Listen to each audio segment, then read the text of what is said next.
Praise the Lord. പുറപ്പാട് പുസ്തകം 25 അധ്യായം 1 മുതൽ 40 വരെയുള്ള തിരുവചനങ്ങൾ.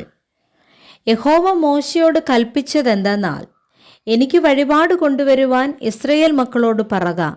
നല്ല മനസ്സോടെ തരുന്ന ഏവനോടും നിങ്ങൾ എനിക്ക് വേണ്ടി വഴിപാട് വാങ്ങണം.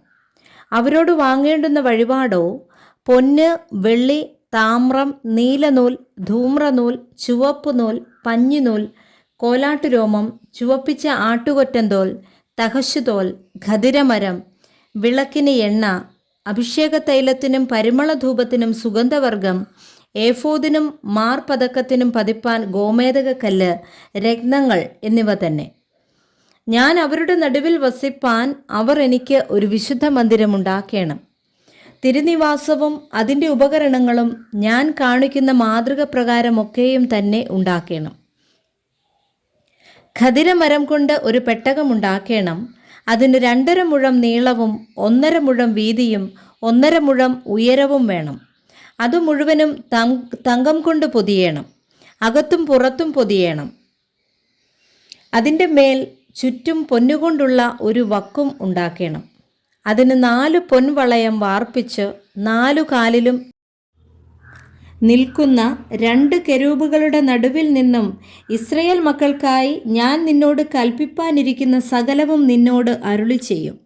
ഖദിരമരം കൊണ്ട് ഒരു മേശയുണ്ടാക്കണം. അതിൻ്റെ നീളം 2 മുഴവും വീതി 1 മുഴവും ഉയരം 1.5 മുഴവും ആയിരിക്കണം. അത് തങ്കം കൊണ്ട് പൊതിഞ്ഞു ചുറ്റും പൊന്നുകൊണ്ട് ഒരു വക്കുമുണ്ടാക്കണം. ചുറ്റും അതിന് 4 വിരൽ വീതിയുള്ള ഒരു ചട്ടവും ചട്ടത്തിന് ചുറ്റും പൊന്നുകൊണ്ട് ഒരു വക്കുമുണ്ടാക്കണം. അതിന് 4 പൊൻവളയം ഉണ്ടാക്കണം. വളയം 4 കാലിൻ്റെയും പാർശ്വങ്ങളിൽ തറയ്ക്കണം. മേശ ചുമക്കേണ്ടതിന് തണ്ട് ചെലുത്തുവാൻ വേണ്ടി വളയം ചട്ടത്തിന് ചേർന്നിരിക്കണം.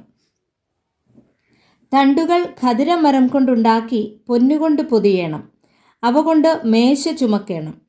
അതിൻ്റെ തളികകളും കരണ്ടികളും പകരുന്നതിനുള്ള കുടങ്ങളും കിണ്ടികളും ഉണ്ടാക്കണം. തങ്കം കൊണ്ട് അവയെ ഉണ്ടാക്കണം.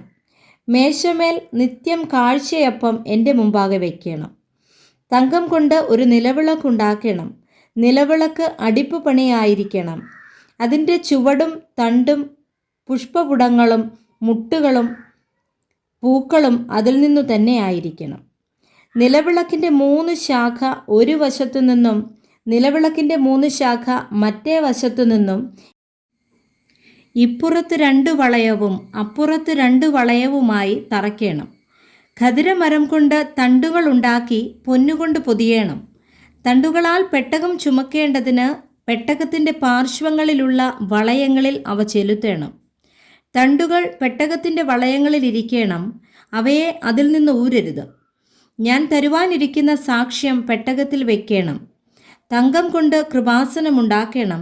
അതിൻ്റെ നീളം 2.5 മുഴവും വീതി 1.5 മുഴവും ആയിരിക്കണം. പൊന്നുകൊണ്ട് 2 കെരൂബുകളെ ഉണ്ടാക്കണം. കൃപാസനത്തിൻ്റെ 2 അറ്റത്തും അടിപ്പ് പണിയായി പൊന്നുകൊണ്ട് അവയെ ഉണ്ടാക്കണം. ഒരു കെരൂബിനെ ഒരു അറ്റത്തും മറ്റേ കെരൂബിനെ മറ്റേ അറ്റത്തും ഉണ്ടാക്കണം. കെരൂബുകളെ കൃപാസനത്തിൽ നിന്നുള്ളവയായി അതിൻ്റെ 2 അറ്റത്തും ഉണ്ടാക്കണം.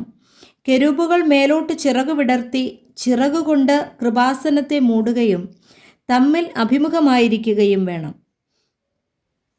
കെരൂബുകളുടെ മുഖം കൃപാസനത്തിന് നേരെ ഇരിക്കണം. കൃപാസനത്തെ പെട്ടകത്തിന്മീതെ വയ്ക്കണം. ഞാൻ തരുവാനിരിക്കുന്ന സാക്ഷ്യം പെട്ടകത്തിനകത്തു വയ്ക്കണം.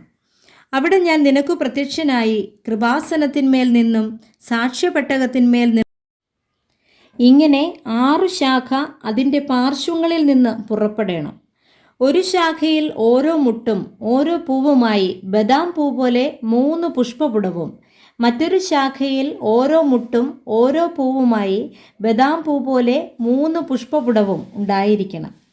നിലവിളക്കിൽ നിന്ന് പുറപ്പെടുന്ന 6 ശാഖയ്ക്കും അങ്ങനെ തന്നെ വേണം.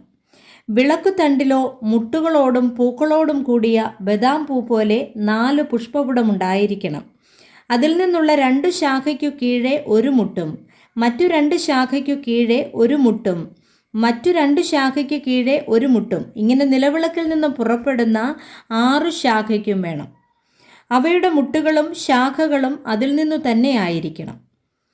മുഴുവനും തങ്കം കൊണ്ട് ഒറ്റ അടിപ്പ് പണിയായിരിക്കണം. അതിന് 7 ദീപമുണ്ടാക്കി നേരെ മുമ്പോട്ട് പ്രകാശിപ്പാൻ തക്കവണ്ണം ദീപങ്ങളെ കൊളുത്തണം. അതിൻ്റെ ചവണകളും കരിന്തിരി പാത്രങ്ങളും തങ്കം കൊണ്ട് ആയിരിക്കണം. അതും ഈ ഉപകരണങ്ങളൊക്കെയും 1 താലന്ത് തങ്കം കൊണ്ട് ഉണ്ടാക്കണം. പർവ്വതത്തിൽ വച്ചു കാണിച്ചു തന്ന മാതൃക പ്രകാരം അവയെ ഉണ്ടാക്കുവാൻ സൂക്ഷിച്ചു കൊള്ളണം. Praise the Lord. വായിച്ച വേദഭാഗങ്ങളാൽ കർത്താവ് എല്ലാവരെയും സമൃദ്ധിയായി അനുഗ്രഹിക്കുമാറാകട്ടെ. ആമേൻ.